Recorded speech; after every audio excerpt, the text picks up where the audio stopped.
nag-iisang kalihim ng DILG, mga kababayan, ang ating Mr. Gawa Hindi Salita, Secretary Benhur Abalos.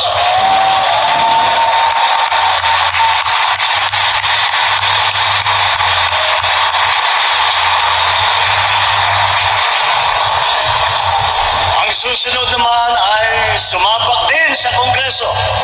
Wala sa pulyeto ang pruweba ng kanyang kagalingan. Nasa lungsod na mahusay niyang pinamamahalaan.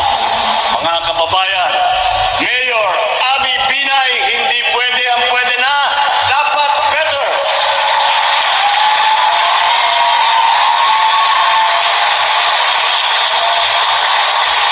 Ang susunod naman po ay kinikilala po natin na kumpanyera. Siya rin po ay walang pagod na kampanyera para sa kalusugan ng mamamayan, edukasyon at kabataan.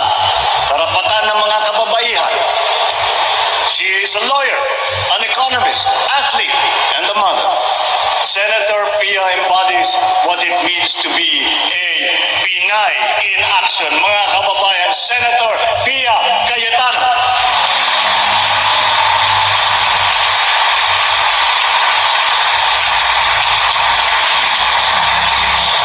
Ito naman ay isang officer and a gentleman na tapat at buong tapang na naglingkod ng lampas 5 dekada sa taong bayan. Anuman ang kanyang sasabihin at gagawin, ito ay laging nakaangkla sa motto ng kanyang alma mater: courage, integrity, loyalty.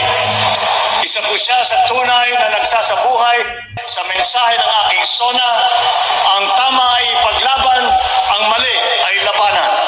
What is right must be kept right. What is wrong must be set right. Mga kababayan, Senator Ping Lacson.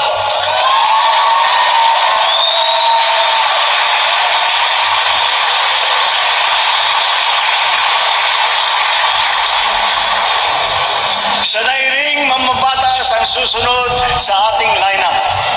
Nahasa bilang vice-gobernador na ngayon ay nasa Senado. Naging gobernador din ng lalawigan niya ng Pampanga. Mga kababayan, ang Supremo ng Senado, Senator Lito Lapid.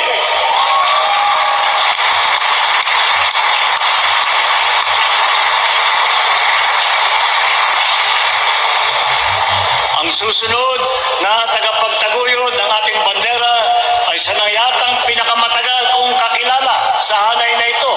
Siya ay walang iba kundi ang aking kapatid, ang aking atay, si Manang Aimee. Nasa dugo na po namin na manilbihan sa kapwa at ang pagmamahal sa bansa.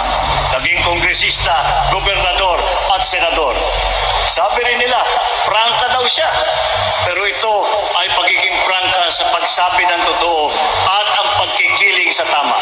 Sa kanya, sigurado ang kanyang Aimee solution. Mga kababayan, kasama din po natin si Senator Aimee Marcos na naunahan na ang mga ibang senador at busy na nagkakampanya at hindi makarating ngayong araw na ito. Tanyag, hindi lang sa ating bansa, kung hindi sa buong mundo. Ang susunod natin ay ang ating pambansang kamao na nagpamalas ng galing bilang mambabatas. Mga kababayan, ang ninong ng bayan, Senator Manny Pacquiao.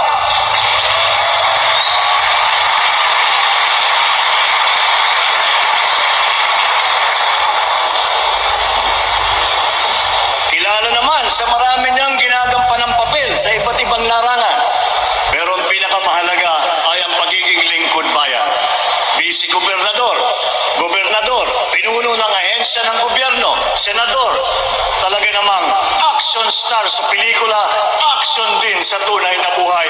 Mga kababayan, Senator Bong Revilla.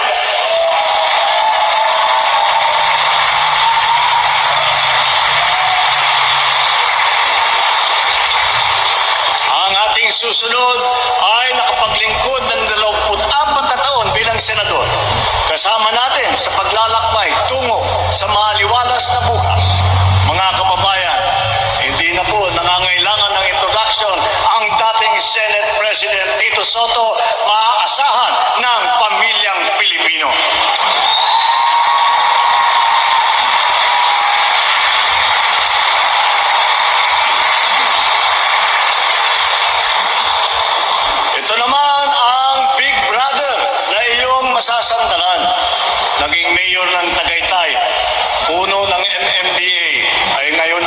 ating senador, mga kababayan, Senate Majority Leader Francis Utol Tolentino, tol ng bawat Pilipino.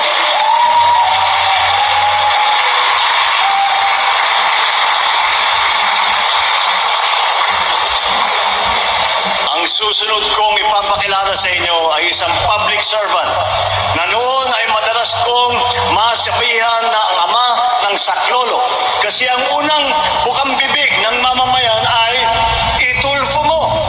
Nangihilbihan bilang kalihim ng DSWD na ngayon naman ay miyembro ng Kongreso, mga kababayan, Congressman Erwin Tulfo kakampi ng inaapi.